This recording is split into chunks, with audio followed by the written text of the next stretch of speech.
Hey everyone, this is mattmeide with Keller Williams Chattahoochee North. This is Mondays with Matt, and today I want to talk about 3 things that you should be paying attention to when you are viewing houses in person as you are planning to buy a home soon.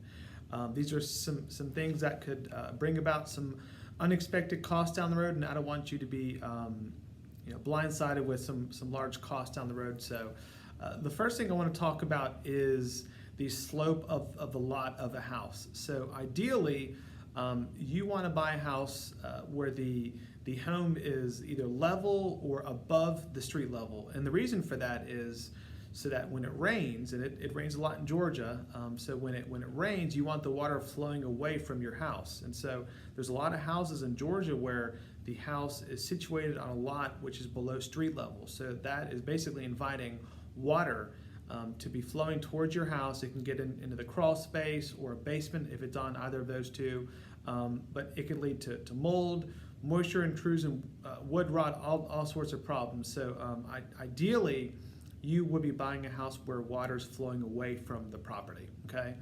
The second thing I want to talk about are trees. These are things that you normally don't really think about when you're looking at houses. You're always just so, in love with the inside of the house, so you don't really look around the house that much. So I want you to pay attention to the number of trees, to the size of trees, and where the trees are located in comparison to the house.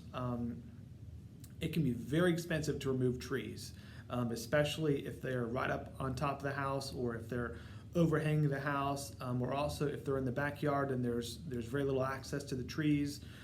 It can be very expensive to remove them. So just something to kind of think about and budget for. If you're buying a house soon, you might want to just look around at all the trees and make sure that there's not potential for some large costs down the road. And the last thing I want to talk about is windows. Again, it's something that you don't really think about when you're buying a house, but the windows can be very, very expensive to buy. If you're buying an older house that was built in the 60s, 70s, or 80s, there's a good chance that there's probably original windows. Windows were built to last a very long time back in the day, and so as a result, they'll need to be replaced at some point down the road. And usually you can tell when a window needs to be replaced. Usually the window panes will start to fog up.